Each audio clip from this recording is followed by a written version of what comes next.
Hi. ఈరోజొచ్చిందనేసి మనం ఏం నేర్చుకుంటాము? అట్రిబ్యూట్ సెలెక్టర్స్ నేర్చుకుంటాం. ఇంతకుముందు మనం ఏం నేర్చుకున్నాము? Element selectors, next class selectors, next ID selectors అయింది. ఈ రోజు టాపిక్‌లో వచ్చిందనేసేమి అట్రిబ్యూట్ అన్నమాట. ఇప్పుడు మనము ఏదైనా ఒక ఎలిమెంట్ తీసుకున్నామనంటే దానికేమి అట్రిబ్యూట్స్ అనేది ఉంటాయి. ఇప్పుడు సపోజ్ ఇమేజ్ అనుకోండి. ఇమేజ్ అనేదేమి ఒక ఇమేజ్‌లో సోర్స్ అనేదేమి ఒక అట్రిబ్యూట్ అన్నమాట. నెక్స్ట్ ఆల్ట్ అనేదేమి ఒక అట్రిబ్యూట్. సో, మనం ఆ విధంగా మనం ఏం చేస్తాము? అట్రిబ్యూట్ సెలెక్షన్ చేసుకొని కూడా అట్రిబ్యూట్స్‌కి కూడా మనం ఏం చేయొచ్చునంటే స్టైల్ అనేది డిఫైన్ చేయొచ్చన్నమాట. అర్థమవుతుందా? స్టైల్ అనేది ఏం చేయొచ్చు? డిఫైన్ చేయొచ్చు. ఓకేనా? ఇప్పుడు మీకు దీంట్లో ఏమన్నా డౌట్స్ ఉందా? నేను ఇంతకు ముందు చెప్పిన దీంట్లో ఏదన్నా సెలెక్టర్స్‌లో? ఇప్పుడు మనం ఏం చేస్తాము? ఒక్కొక్క ఎగ్జాంపుల్‌ని తీసుకొని దాని గురించి చూద్దాం. ఇప్పుడు నేను ఇక్కడ ఒక్కొక్క ఎగ్జాంపుల్‌ని ఎక్స్‌ప్లెయిన్ చేస్తాను. మళ్ళీ దాన్ని కోడ్ ద్వారా తీసుకొని మనం ఏం చేస్తాము చూద్దాము. ఇప్పుడు ఇక్కడేముంది? ఇటు చూడండి అట్రిబ్యూట్ సెలెక్టర్‌లో ఇక్కడేముంది? ఇమేజ్ ఉంది. ఓకే. ఈ ఇమేజ్ వచ్చిందనేసి image 1 alt equals to a description అనేదిని ఈ ఇమేజ్ అన్నమాట. ఇమేజు ఆల్ట్ టెక్స్ట్ అన్నమాట ఇది. ఈ ఆల్ట్ టెక్స్ట్ అనేది ఏం చేస్తుందిరా అంటే, మనము పర్టిక్యులర్‌గా మనం ఏం చేస్తున్నాము అట్రిబ్యూట్ కదా! Alt అనేదేమి attribute. సో, ఈ అట్రిబ్యూట్‌కి మనం ఏం చేస్తున్నాము సెపరేట్ సీఎస్ఎస్ రాస్తున్నాం. ఓకేనా? ఇక్కడ చూడండి. ఇక్కడ ఒక ఇమేజ్ ఉంది. ఇక్కడ ఒక ఇమేజ్ ఉంది. ఈ ఇమేజ్‌కి ఆల్ట్‌కి మనం ఏం చేస్తున్నాం, ఇక్కడ ఇమేజెస్ ఒక పేజ్‌లో వచ్చిందని ఇప్పుడు సపోజ్ ఇది ఒక పూర్తిగా ఒక వెబ్ పేజ్ అనుకోండి. ఇది మొత్తం ఒక వెబ్ పేజ్ అనుకోండి. ఈ వెబ్ పేజ్‌లో ఒక 30 ఇమేజెస్ ఉన్నాయనుకోండి. ఈ 30 ఇమేజెస్‌లో పర్టిక్యులర్‌గా కొన్ని ఇమేజెస్‌కి మాత్రమే నువ్వేదన్నా డిఫరెంట్‌గా స్టైల్ చేయాలనుకున్నప్పుడు, నువ్వప్పుడు ఏం చేస్తావురా అంటే ఆల్ట్ అట్రిబ్యూట్‌ని అంటే ఇమేజ్ అనేదేమి దీంట్లో ఇప్పుడు ఈ పేజ్‌లో వచ్చిందని మనకు 30 ఇమేజ్‌లుంది. ఇమేజ్ 1, ఇమేజ్ 2 ఇప్పుడు ఇమేజ్ 1, ఇమేజ్ 2 అలా ఎన్నుంది? 30 ఉన్నాయన్నమాట. ఓకే. ఈ ఇమేజ్ 30లో ఇప్పుడు నేను సపోజ్ ఇమేజ్ 2కొచ్చిందనేసి నేను డిఫరెంట్‌గా షో చేయాలనుకున్నప్పుడు నేనేం చేస్తాను ఇక్కడ డిఫరెంట్‌గా దాన్ని షో చేస్తానన్నమాట. దానికి మనం ఇక్కడ ఏం చేయొచ్చు? ఆ ఆట్రిబ్యూట్‌ని యూజ్ చేసిందనేసి దానికి మనము డిఫరెంట్‌గా మనం యూజ్ చేయొచ్చన్నమాట. ఇప్పుడు నేనిక్కడ మీకు ఒక ఎగ్జాంపుల్ చేసి చూపెడతాను. మీకే బాగా అర్థమవుతుంది. ఇప్పుడు నేనిక్కడ ఏం చేస్తాను? దీన్ని మొత్తాన్ని నేనేం చేస్తాను? సెలెక్ట్ చేసుకుంటాను.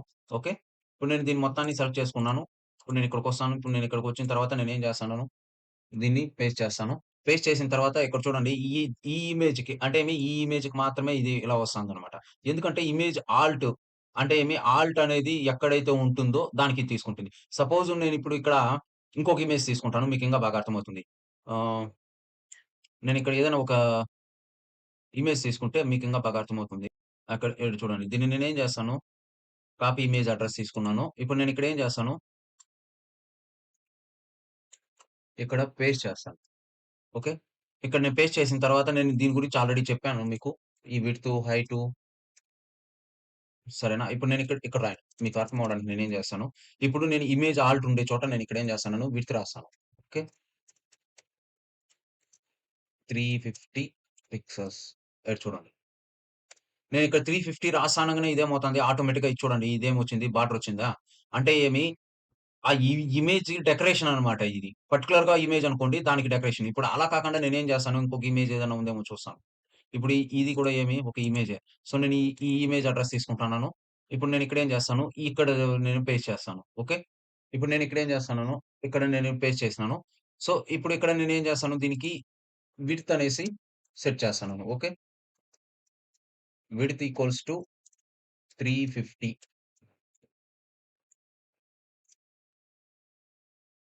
ఇక్కడ చూడండి. 350 నెక్స్ట్ నేను అలా కాకుండా నేనేం చేస్తాను 250 నెక్స్ట్ 150 ఇక్కడ చూడండి. ఈ ఇమేజ్ వచ్చింది గదా! ఇప్పుడు ఇక్కడ ఈ ఇమేజ్‌కి మాత్రమే ఇలా వస్తుందా? ఇప్పుడు అలా కాకుండా నేనిప్పుడు ఇక్కడ దీనికి కూడా నేనేం చేస్తాను, ఆల్ట్ ఈక్వల్స్ టు అని పెట్టినానురా అంటే ఇది కూడా ఏమవుతుంది బార్డర్‌లో వస్తుంది చూడండి. ఆల్ట్, ఆల్ట్ ఈక్వల్స్ టు నేనేం చేస్తున్నాను, ఇది చూడండి. ఈ ఇమేజ్ కూడా ఏమైంది విడ్త్ ఈక్వల్స్ టు ఇక్కడ నేనేం చేశాను 350 border equals to border dash equals to చూడండి. అంటే నేనిక్కడ ఆల్ట్ తీసేసినాననుకోండి, సపోజ్ నేనిప్పుడు ఇక్కడ ఆల్ట్ తీసేసినానురా అంటే అదేమవుతుంది బార్డర్‌లో అర్థమవుతుందా? అంటే మనము ఆల్ట్ నేనేం చెప్పాను ఇంతకుముందు, ఇక్కడ మీకు 30 ఇమేజ్‌లుందనుకోండి. ఈ 30 ఇమేజెస్‌లో నువ్వు ఏ ఇమేజ్‌కైతే ఆల్ట్ అనే టెక్స్ట్‌ని నువ్వు యూజ్ చేస్తున్నావో, ఆ ఇమేజెస్ మొత్తం ఏమవుతుందిరా అంటే, ఇప్పుడు నువ్వు 30కి 30 నువ్వు ఆల్ట్ తీసుకున్నావురా అంటే ఇదేమవుతుంది, ఈ విధంగా అవుతుంది. అలా కాకుండా నువ్వు ఇమేజ్‌లో మళ్ళీ వేరే ఏదన్నా తీసుకున్నావనుకోండి, దానికి ఇప్పుడు నేనిక్కడ ఏం చేశాను, ఆల్ట్ యూజ్ చేయలేదు కాబట్టి నాకిక్కడ రావలేదు. నేను వేరే ఏదన్నా తీసుకున్నానురా అంటే ఇక్కడేమవుతుంది, ఇప్పుడు నేను సపోజ్ నేనిక్కడ ఏం చేస్తాను, నేను దీన్ని తీసుకుంటాను. ఓకే. దీన్ని నేను కాపీ చేసుకున్నాను. నెక్స్ట్ మళ్ళీ ఇక్కడ దీని కింద వేస్తాను. ఇక్కడ చూడండి మీకు ఇప్పుడు ఇదొచ్చిందనేసేమి టోటల్ ఇమేజ్ వస్తుంది. ఎందుకు ఇక్కడ ఆల్ట్ అనేది ఉంది కాబట్టి. నేనిప్పుడు ఏం చేస్తాను ఈ ఆల్ట్‌ని తీసేస్తాను. ఇక్కడ చూడండి. ఇప్పుడు పెద్ద ఇమేజ్‌గా వస్తుంది. ఎందుకొస్తుంది? ఇప్పుడు నేను ఆల్ట్ అనే దీనికి నేను ఇక్కడ రాసాను కదా! అంటే ఆల్ట్ అనేది ఇక్కడ లేదు కాబట్టి, ఆల్ట్ టెక్స్ట్ అనేదేమి ఇక్కడ లేదు కాబట్టి, ఇదేమి ఇమేజ్ డిఫాల్ట్ ఎంతుందో అంత తీసుకుంటాను. ఓకేనా? ఇప్పుడు మీకు ఇది బాగా అర్థమైంది గదా! ఇది దీంట్లో అట్రిబ్యూట్ సెలెక్టర్‌లో ఇది సింపుల్ అట్రిబ్యూట్ సెలెక్టర్ అన్నమాట. ఓకేనా? ఇదేమి సింపుల్ అట్రిబ్యూట్ సెలెక్టర్. ఇప్పుడు ఇది మీకు బాగా అర్థమైంది గదా! నెక్స్ట్ ఏమి ఎగ్జాక్ట్ అట్రిబ్యూట్ వాల్యూ సెలెక్టర్. అంటే వాల్యూ అంటే ఏమి? ఇప్పుడు సపోజ్ ఇక్కడ చూడండి ఒక ఎగ్జాంపుల్ ఇచ్చారు. నేను మీకు దీన్ని నేనేం చేస్తున్నాను కాపీ చేసుకుంటున్నాను. ఇక్కడ నేనేం చేస్తాను పేస్ట్ చేస్తాను. ఓకేనా? ఇక్కడ పేస్ట్ చేసిన తర్వాత ఇక్కడ చూడండి. ఇప్పుడు ఇది ఇక్కడ నేను పర్టిక్యులర్‌గా అట్రిబ్యూట్ అంటే ఏది? ఇక్కడ పర్టిక్యులర్ అట్రిబ్యూట్ అంటే ఏమి? ఇక్కడ ఇన్‌పుట్ అనేదేమి ఎలిమెంట్. ఆ ఎలిమెంట్‌లో నేను అట్రిబ్యూట్ ఏది? టైప్ తీసుకున్నాను. ఇక్కడ టైప్ ఈక్వల్స్ టు చెక్ బాక్స్‌కి ఇక్కడ నేనేం చేస్తున్నాను ఇప్పుడు ఇక్కడ ఏమి మార్జిన్ ఈక్వల్స్ టు 10 పిక్సెల్స్ ఉంది. నేనిక్కడ దీనికేం చేస్తాను 100 పిక్సెల్స్ చేస్తాను. చూడండి ఎంత డిఫరెన్స్ పోయింది. అంటే ఇక్కడ చెక్ బాక్స్ ఉంది. దానికి 100 పిక్సెల్స్ ఉంది. కానీ దీనికి లేదు. ఎందుకు లేదు? ఇక్కడ మనం input type equals to check box అని ఇచ్చాం. అలా కాకుండా నేనిక్కడ చూడండి ఇప్పుడు చెక్ బాక్స్‌ని తీసేస్తాను. నార్మల్‌గా వచ్చిందా? ఇప్పుడు నేనిక్కడ ఏం చేస్తాను రేడియో అని పెడతాను. అంటే ఇన్‌పుట్ టైప్‌లో ఎక్కడైతే రేడియో అనేసి ఉంటుందో అక్కడ ఈ స్టైల్‌ని మనము అప్లై చేయొచ్చన్నమాట. ఇప్పుడు ఇప్పుడు నేనిక్కడ ఏం చేస్తున్నాను input type equals to radio తీసుకున్నాను కదా! ఇప్పుడు నేనిక్కడ ఏం చేస్తాను చెక్ బాక్స్ అని తీసుకుంటాను. అంటే ఏమి, మీరు ఈ వెబ్‌సైట్‌లో అంటే ఈ పర్టిక్యులర్ వెబ్‌సైట్‌లో మీరిక్కడ చెక్ బాక్స్ అని తీసుకున్నాను. 2 ఈక్వల్‌గా వచ్చింది. సో, ఇప్పుడు నేనిక్కడ ఏం చేస్తాను, దీన్ని మళ్ళీ తీసుకొని నేనిక్కడ ఏం చేస్తాను, కాపీ చేసి మళ్ళీ పేస్ట్ చేస్తాను. ఓకే. ఇప్పుడు నేనిక్కడ పేస్ట్ చేస్తా అనంగానే నాకేం అర్థమవుతుందంటే, ఇక్కడ ఆటోమేటిక్‌గా ఏమవుతుంది, ఇది బిఆర్ అనేది ఎందుకనేది నేను ఇంతకు ముందు చెప్పాను. ఇది చూడండి. ఇప్పుడు ఇదేమి ఆప్షన్ 1 గదా! ఇప్పుడు నేనిక్కడ ఏం చేస్తాను, ఆప్షన్ 2 చేస్తాను. ఓకే. ఇది ఆప్షన్ బి చేస్తాను. ఇక్కడ చూడండి. ఇప్పుడు మీకు ఇదేం అర్థమవుతుంది. ఇక్కడ చెక్ బాక్స్ ఉంది. నెక్స్ట్ రేడియో ఉంది. 2 ఉంది. అంటే ఏమి ఇక్కడ 4 ఆప్షన్‌లుంది. ఇప్పుడు ఈ 4 ఆప్షన్‌లో రేడియోకి ఇప్పుడు నేనిక్కడ ఏం చేస్తాను 50 పిక్సెల్స్ చేస్తాను చూడండి. 50 చేస్తానంగానే ఈ 2 ఆప్షన్‌లు ఏమైంది రేడియో. అంటే ఏమి నువ్వు ఇలా ఈ వెబ్‌సైట్‌లో ఎక్కడైతే radio input type equals to radio అని నువ్వు యూజ్ చేస్తున్నావో, అక్కడ మొత్తానికి ఇదేమవుతుంది ఈ స్టైల్ అనేది. అంటే నువ్వు దీన్ని ఈ పేజీలో నువ్వు ఎన్ని రేడియో బటన్స్ ఉంటే అన్నిటికి ఇదేమవుతుంది అప్లై అవుతుందన్నమాట. ఇప్పుడు అలా కాకుండా నేనేం చేస్తాను దీనికి 100 అని పెట్టాననుకోండి. ఇది చూడండి. దానికంటే ఇప్పుడు ఇది 50 అర్థమైందా? ఇప్పుడు ఇది 50 పిక్సెల్స్. మనకు ఇక్కడ ఉన్నటువంటి దీని ప్రకారము ఇది 100 పిక్సెల్స్. Next ఇదొచ్చిందనేసేమి 50 pixels. అంటే ఎంత డిస్టెన్స్‌లో ఉందనేది చూస్తున్నారు కదా! ఇప్పుడు దీనికి అర్థమవుతుంది కదా మీకు. అంటే పర్టిక్యులర్‌గా అట్రిబ్యూట్‌లో మళ్ళీ ఏం చేస్తున్నాము, పర్టిక్యులర్‌గా సెలెక్ట్ చేసుకుంటున్నామనమాట. ఇన్‌పుట్ టైప్ ఈక్వల్స్ అంటే ఇది ఒక ఎగ్జాంపుల్ అన్నమాట. అలా కాకుండా మీరు వేరే దేన్నన్నా యూజ్ చేసి కూడా మీరు ఏం చేయొచ్చు, దీన్ని యూజ్ చేయొచ్చనమాట. అర్థమైందా? ఇప్పుడు నేనిక్కడేమి జస్ట్ ఒక ఎగ్జాంపుల్ మాత్రమే చెప్పాను. అంటే అట్రిబ్యూట్ వాల్యూని సెలెక్ట్ చేసుకొని.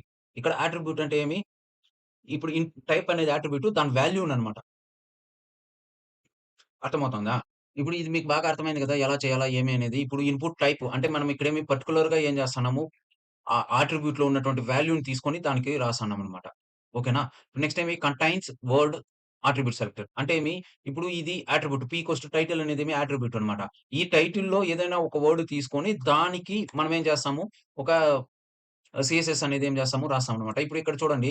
ఇప్పుడు ఇక్కడ ఏం చేస్తున్నాను ఒక పర్టిక్యులర్‌గా ఇక్కడ చూడండి. టైటిల్ ఈక్వల్స్ టు ఇక్కడ ఇంపార్టెంట్ అనేసి ఉంది కదా! అలా కాకుండా నేను ఇక్కడ ఏం చేస్తాను ఆహ్, ఫాంట్ వెయిట్ ఈక్వల్స్ టు బోల్డ్ అనేసి పెట్టారు. నెక్స్ట్ మీకు ఇక్కడ ఏం చేస్తాను కలర్ చేంజ్ ఓకే.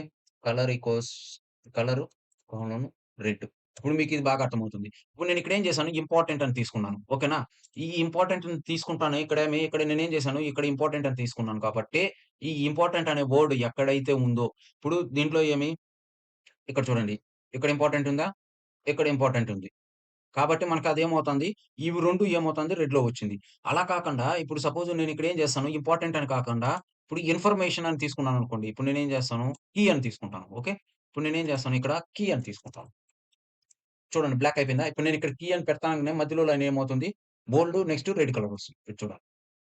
అర్థమైందా? అంటే మనము ఈ అట్రిబ్యూట్‌లో అంటే పి అనేదేమి ఎలిమెంటు. దాంట్లో టైటిల్ అనేదేమి అట్రిబ్యూటు. ఆ అట్రిబ్యూట్‌లో పర్టిక్యులర్‌గా ఒక వర్డ్‌ని తీసుకొని అంటే కీ అనేసి ఎక్కడైతే ఉంటుందో దాన్ని మొత్తాన్ని మనం ఏం చేయొచ్చు, చేంజ్ చేయొచ్చు. ఇప్పుడు అలా కాకుండా నేనిక్కడ ఏం చేస్తాను ఇన్ఫర్మేషన్ అనేదేమి దీంట్లోనూ ఉంది. నెక్స్ట్ దీంట్లోనూ ఉంది. సో, నేనేం చేస్తున్నాను ఇక్కడ కీ బదులు నేనేం చేస్తాను ఇన్ఫర్మేషన్‌ని పేస్ట్ చేస్తాను. ఓకే. ఇప్పుడు చూడండి. ఇప్పుడు నేను అదే ఇక్కడ ఐ అనేదేమి ఇక్కడ క్యాపిటల్ కాబట్టి నేనేం చేస్తాను, ఇక్కడ దీన్ని స్మాల్ చేసినానురా అంటే ఇక్కడ చూడండి 2 అయింది. అదే నేను ఇక్కడ క్యాపిటల్‌లో చేసినానురా అంటే ఇప్పుడు చూడండి ఆటోమేటిక్‌గా అదేమైంది బ్లాక్ అయిపోయింది. ఎందుకు అంటే మనము ఇక్కడ అట్రిబ్యూట్‌లో ఉన్నటువంటి పర్టిక్యులర్ వర్డ్‌ని తీసుకుంటాను. ఇంతకుముందు మనం ఏం చేసినాము, అట్రిబ్యూట్‌లో ఉన్నటువంటి సింపుల్ అట్రిబ్యూట్ చూసినామనమాట. నెక్స్ట్ ఏమి వాల్యూని తీసుకున్నాం. అట్రిబ్యూట్‌లో ఉన్నటువంటి వాల్యూని తీసుకొని మనం ఏం చేసినాము, ఇది చేసినాం. ఇప్పుడు మనం ఇక్కడ ఏం చేస్తన్నాము, వర్డ్‌ని పర్టిక్యులర్‌గా ఒక వర్డ్ తీసుకొని, ఆ వర్డ్‌కి మనం ఏం చేస్తాము, స్టైల్ చేస్తున్నాం. ఇప్పుడు మీకు ఈజీగా అర్థమవుతా వస్తాంది. మనం ముందు ముందు పోయే కొద్దీ వీటినంతా కూడా యూజ్ చేసిందనేసి మనము ఒక వెబ్‌సైట్‌ని బిల్డ్ చేస్తామనమాట. ఎలా చేయొచ్చు, ఏమనేది ముందు ముందు మనం చూద్దాము. మనకి ఈజీగా బాగా అర్థమవుతుంది. ఓకేనా? ఇప్పుడు ఇది మీకు బాగా అర్థమైంది గదా! వర్డ్ అంటే ఏమి పర్టిక్యులర్ అట్రిబ్యూట్‌లో ఉన్నటువంటి పర్టిక్యులర్ వర్డ్‌ని యూజ్ చేసిందనేసి మనం ఏ విధంగా చేయొచ్చు అనేసి. నెక్స్ట్ ఏమి హైప్ అండ్ సెపరేటెడ్ వాల్యూస్ అంటే ఏమి ఇప్పుడు ఇక్కడ ఒక ఎగ్జాంపుల్ ఇచ్చాడు చూడండి. అంటే ఏమి ఇక్కడ పర్టిక్యులర్‌గా అన్నమాట. ఇప్పుడు దీన్ని ఎలా యూజ్ చేస్తాము? ఇప్పుడు ఇక్కడ చూద్దాం. దీన్ని కాపీ చేసుకుంటున్నాను. ఇప్పుడు నేను ఇక్కడ ఏం చేస్తున్నాను పేస్ట్ చేస్తాను. ఓకే. పేస్ట్ చేసిన తర్వాత ఇక్కడ చూడండి. ఇక్కడ ఎందుకు లాంగ్వేజ్ ఈక్వల్స్ టు ఇంగ్లీష్ అనే చోట మాత్రమే ఇక్కడ బ్లూ కలర్‌లో వచ్చింది. ఇక్కడ చూడండి అలా కాకుండా నేను ఇప్పుడు ఇక్కడ ఏం చేస్తాను దీన్ని తీసేస్తాను. తీస్తానంగానే మనకి ఇంగ్లీష్ అనేది తీస్తానంగానే ఏమవుతుంది? అది బ్లాక్ అయిపోయింది. నేను అదే ఇక్కడ ఈ అని పెడతానంగానే ఇంగ్లీష్ అని పెడతానంగానే ఏమవుతుంది? ఇలా అవుతుంది. ఇప్పుడు దీనికి మనం ఏ విధంగా రాయొచ్చు అంటే ఇక్కడ చూడండి. లాంగ్వేజ్ అంటే ఏమి లాంగ్వేజ్ అనేసి ఈ విధంగా రాసినాంరా అంటే ఈ అట్రిబ్యూట్ సెలెక్టర్స్ అనేది పనిచేస్తుందన్నమాట. ఇది హైపన్ అర్థమవుతుందా? అంటే ఇక్కడ మనము హైఫన్ యూజ్ చేసిందనేసి ఈ విధంగా సెలెక్ట్ చేసుకొని ఈ దీన్ని మనము యూజ్ చేయొచ్చన్నమాట. ఇది మీరు ఒక్కొక్కటి చేస్తా పోయినారంటే మీకేమి బాగా అర్థమవుతుందన్నమాట. నెక్స్ట్ ఏమి begins with attribute selector, substring matching attribute selector. అంటే ఇక్కడ ఇప్పుడు ఇదనుకోండి మనము హైపర్ లింక్స్ ఇచ్చినప్పుడు హెచ్‌రఫ్ అనేసి తీసుకుంటాం. ఆ హెచ్‌రఫ్‌లో తీసుకున్నప్పుడు ఇక్కడ పర్టిక్యులర్‌గా అంటే ఇప్పుడు నేను ఇంతకుముందు చెప్పాను కదా! సేమ్ అలానే అన్నమాట. ఇక్కడ దీన్ని ఏ విధంగా బిగిన్స్ విత్ అంటే ఇప్పుడు ఇక్కడ బిగిన్స్ అంటే స్టార్టింగ్ అనేది ఈ విధంగా ఉన్నప్పుడు హెచ్‌రఫ్ ఈక్వల్స్ టు హెచ్‌టిటిపిఎస్ అంటే ఇప్పుడు ఇది మాత్రమే ఏమవుతుంది గ్రీన్ కలర్‌లో వస్తుంది. ఇది మొత్తం బ్లాక్ కలర్ అలానే ఉంటుంది. ఇప్పుడు ఇది చూడండి. నేనేం చేశాను కాపీ చేసుకున్నాను. ఇప్పుడు మీకు ఇంకా బాగా అర్థమవుతుంది. ఇక్కడ పేస్ట్ చేసినాను. ఇక్కడ చూడండి. ఇది ఇది రెగ్యులర్ లింకు. ఇదేమి సెక్యూర్ లింకు. ఎందుకు? ఇక్కడ చూడండి ఇది హెచ్‌రఫ్ ఈక్వల్స్ టు హెచ్‌టిటిపిఎస్ అనేసి ఇక్కడేముంది గ్రీన్ ఉంది కాబట్టి. నెక్స్ట్ అలా కాకుండా నేను ఇక్కడ ఏం చేస్తాను, రెడ్ అని పెట్టాననుకోండి ఇదేమవుతుంది ఇప్పుడు చూడండి అది కూడా బ్లూలో వచ్చేసిందా? నేను ఇప్పుడు ఇక్కడ ఏం చేస్తాను రెడ్ అని పెడతాను. అంటే మన వెబ్‌సైట్‌లోకి వచ్చినటువంటి వాళ్ళకి హెచ్‌టిటిపిఎస్ ఉండే మీదనే క్లిక్ చేయండి. మిగతా వాటిని క్లిక్ చేయొద్దండి అని చెప్తాం చూసారా? అటువంటి టైంలో ఈ హెచ్‌టిటిపిఎస్ అనే దీన్ని, ఈ బిగిన్స్ అనే దీన్ని అట్రిబ్యూట్‌ని మనం యూజ్ చేస్తామనమాట. అంటే హెచ్‌టిటిపిఎస్ ఉంటేనే అది సెక్యూర్ లింకు. హెచ్‌టిటిపి లేకపోతే అంటే ఇది నేను ఒక ఎగ్జాంపుల్ చెప్తాను. మీరు ఈ విధంగా మీరు వేరే ఏమైనా యూజ్ చేసిందనేసి దాన్ని డెకరేట్ చేయొచ్చనమాట. అర్థమవుతుందా? ఇది జస్ట్ ఒక ఎగ్జాంపుల్‌కి మాత్రమే మీకు చెప్తాండేది. మీరు దీన్ని వేరే విధంగా కూడా దీన్ని యూజ్ చేయొచ్చు. ఓకేనా? పర్టిక్యులర్‌గా మీరు దీన్ని యూజ్ చేయాలనేసి ఏం లేదు. నేను ఒక ఎగ్జాంపుల్‌కి చెప్పాను ఇక్కడ ఉన్నటువంటిది. మీరు ఇలా కాకుండా మీరు ఇంకేదైనా కూడా మీరేం చేయొచ్చు యూజ్ చేయొచ్చన్నమాట. ఓకేనా? అర్థమవుతుంది కదా! బిగిన్స్, ఎండ్స్ అంటే ఎండింగ్‌లో అంటే ఇప్పుడు పీడీఎఫ్ కానీ లేదా వేరే ఇంకేదన్నా గాని ఇప్పుడు నేను ఇక్కడేమి హెచ్‌రఫే. హెచ్‌రఫ్‌లో ఇక్కడేమి స్టార్ట్స్ అనే దీనికి ఇక్కడ చూడండి పర్టిక్యులర్‌గా సింబల్ వచ్చిందనేసి చూడండి. ఇప్పుడు ఈ హెచ్‌రఫ్ అనేది ఈ సింబల్ లేకపోతే ఇది పని చేయదు. ఇప్పుడు నేను ఇక్కడ ఏం చేస్తాను ఇప్పుడు ఇది తీసేస్తాను. ఇది చూడండి. ఆ సింబల్ తీస్తానంగానే అదేమైంది పని చేయట్లేదు. సో, మీరు ఆ సింబల్ అనేది కంపల్సరీ ఉండాలన్నమాట. అర్థమవుతుందా? నెక్స్ట్ అలానే ఇక్కడేమి ఇప్పుడు ఇదేమి బిగిన్స్‌కి. అదే ఎండింగ్‌కి ఈ సింబల్ అనేది కంపల్సరీ ఉండాలన్నమాట. ఇప్పుడు ఇక్కడ కనిపిస్తుంది చూసారా? ఈ సింబల్. ఈ సింబల్ ఉంటేనే అదేమవుతుంది ఈ విధంగా పనిచేస్తుందన్నమాట. అలా లేకపోతే అదేమో పనిచేయదు అనేసి దానికర్థం. సేమ్ అన్నమాట. మీరేం చేస్తారు ఈ కోడ్ ఎగ్జాంపుల్స్ తీసుకొని దాంట్లో కాపీ పేస్ట్ చేసిందనేసి ఒకసారి చూడండి మీకే బాగా అర్థమవుతుంది. ఇదేమి కంటైన్స్ సబ్‌స్ట్రింగ్ అట్రిబ్యూట్ సెలెక్టర్ అన్నమాట. అంటే ఇక్కడ ఇది చూడండి దీనికేముంది స్టార్ ఉంది. ఈ స్టార్ అంటే ఈ టైటిల్‌లో ఎక్కడైతే ఇమేజ్ ఉందో దాన్ని ఇదేం చేస్తుందన్నమాట సేమ్ ఇంతకుముందు వాల్యూ ఈక్వల్స్ టు మనము ఎలా అయితే వర్డ్ సెలెక్టర్ అనేసి మనం యూజ్ చేసినామో పైన, సేమ్ అదే విధంగా ఉంటుందన్నమాట. ఇప్పుడు దీన్ని ఒక ఎగ్జాంపుల్ చేసి చూద్దాము. మనకు బాగా అర్థమవుతుంది. ఇప్పుడు నేను ఇక్కడ ఏం చేస్తున్నాను, ఇమేజ్ అనే వర్డ్ తీసుకుంటాను. టైటిల్‌లో ఎక్కడైతే ఇమేజ్ ఉందో అనేసి కదా! సో, ఇమేజ్ కాకుండా నేను ఇక్కడ ఏం చేస్తాను, హ్మ్. టెక్స్ట్ డెకరేషన్ అండర్‌లైన్ అని ఉంది. ఎందుకంటే ఇప్పుడు నేను ఇక్కడ ఏం చేస్తాను, కలర్ అని పెడతాను. మీకు అర్థమవుతుంది. Colour red. ఓకే. ఇప్పుడు అంటే ఇమేజ్ అనేసి ఎక్కడైతే ఉందో దీంట్లో ఇమేజ్ ఉందా? లేదు. దీంట్లో ఇమేజ్ ఉంది. దీంట్లో ఇమేజ్ ఉంది కాబట్టి మనకిక్కడ ఏమవుతుంది ఇది ఈ విధంగా రెడ్‌లో వస్తాంది. అలా కాకుండా నేను ఇక్కడ ఏం చేస్తాను అవర్ అనేసి పెడతాను చూడండి. ఓయూఆర్. ఇప్పుడు చూడండి మధ్యలోది మాత్రమే అవుతుంది. ఎందుకు అవుతుంది? ఇక్కడ అవర్ అనేసి ఉంది కాబట్టి. ఓకేనా? ఈ టెక్స్ట్ డెకరేషన్ అండర్‌లైన్ అనేదేమి ఇది డిఫాల్ట్. సో, దీన్ని మనము హైపర్ లింక్ యూజ్ చేస్తున్నాం కాబట్టి ఆటోమేటిక్‌గా అది ఉన్నా లేకపోయినా మనకు అలా కనపడిస్తుందనమాట. ఇప్పుడు అలా కాకుండా నేనేం చేస్తున్నాను, ఇక్కడ చూడండి అవర్ అనేది ఇక్కడ నేను తీస్తానంగానే ఏమవుతుంది, అది డిఫాల్ట్‌కెళ్ళిపోతుంది. అదే నేను ఇక్కడ ఏం చేస్తాను, అవర్ అని పెడతానంగానే ఇది కలర్‌లో వస్తుంది. సో, నేను ఇంతకుముందు వర్డ్ సెలెక్టర్స్ అనేసి చూపెట్టాను కదా! సేమ్ అదే విధంగా అనమాట ఇది కూడా. ఓకేనా? ఇప్పుడు ఇది మీకు బాగా అర్థమైంది కదా! నెక్స్ట్ ఏమి chaining attribute selector. You can also chain multiple attribute selectors together to target elements that match all specified attribute conditions. అంటే మీ ఇక్కడ data to do type exercise అనేసి, డేటా లొకేషన్ ఇండోర్ అని అంటే మీ ఇక్కడ చూడండి ఇప్పుడు ఇక్కడేమి లిస్ట్ తీసుకున్నాము. దాంట్లో ఏమి ఒక్కొక్కటనమాట. అంటే మల్టిపుల్ అనమాట ఇది. ఇప్పుడు ఇక్కడ మీకేం అర్థమవుతుంది? ఇప్పుడు ఇక్కడ చూడండి. ఇప్పుడు ఇక్కడొచ్చిందనేసి ఎన్ని రకాలుగా లిస్టులుంది. 3 లిస్టులున్నాయి. ఇప్పుడు ఈ 3 లిస్టుల్లో వచ్చిందనేసేమి ఇక్కడ ఎన్ని అట్రిబ్యూట్స్ ఉన్నాయి? 3 అట్రిబ్యూట్లున్నాయన్నమాట. ఈ 3 అట్రిబ్యూట్‌లోనూ మనం ఇక్కడ ఏం చేస్తన్నాము, ఇక్కడ ఎగ్జాంపుల్ చూడండి. 2 అట్రిబ్యూట్‌లని తీసుకున్నాం. ఏమి data to do type equals to exercise అనేసి ఉండాలా. నెక్స్ట్ డేటా లొకేషన్ అనేది ఇండోర్‌గా ఉండాలా. ఇప్పుడు నేను మీకు దీన్నేం చేస్తాను, ఒక ఎగ్జాంపుల్ చేసి చూపెడతాను. మీకు బాగా అర్థమవుతుంది. ఇప్పుడు నేనేం చేశాను, దీన్ని కాపీ చేసుకున్నాను. ఇప్పుడు నేను ఇక్కడ ఏం చేస్తాను, దీన్ని పేస్ట్ చేస్తాను. ఓకే. ఇప్పుడు నేను ఇక్కడ పేస్ట్ చేసిందనేసి ఇక్కడ రన్నింగు, స్విమ్మింగు, క్లీనింగ్ అనేసుంది. ఇటాలిక్ అనేసుంది. సో, నేనిక్కడ ఏం చేస్తాను, ఇప్పుడు దీన్ని కలర్ ఆహ్, కలర్ అనేసి నేనేం చేస్తన్నాను, రెడ్ అని పెడతన్నాను. ఓకే. ఇది చూడండి. అంటే ఎక్సర్‌సైజు, ఇండోర్ అని ఉండే చోట మాత్రమే ఇది రెడ్‌లో రావాలా. అలా కాకుండా ఇప్పుడు నేను ఇక్కడ ఈ 3 ఎక్సర్‌సైజు. ఇక్కడ నేను ఈ to do type equals to chore అని పెడతన్నాను. To do type equals to exercise తీసేస్తాను. ఎక్సర్‌సైజ్ తీసేసి నేనేం చేస్తన్నాను, చోరే అని పెడతాను. ఓకే. క్లీనింగ్. అంటే డేటా లొకేషన్ ఇండోర్ కాబట్టి. నేనిక్కడ ఏం చేస్తాను, ఇప్పుడు ఔట్‌డోర్ అని పెడతాను ఇక్కడ. దీన్ని. దేనికి పెడతన్నాను, ఎక్సర్‌సైజ్ స్విమ్మింగ్‌కు పెడతన్నాను. సో, నేనిక్కడ ఏం చేస్తన్నాను, ఔట్‌డోర్ అని పెడతాను. ఔట్‌డోర్ అని పెట్టిన తర్వాత, ఇప్పుడు నేనిక్కడ దీన్నేం చేస్తన్నాను, ఔట్‌డోర్ అని పెడతాను.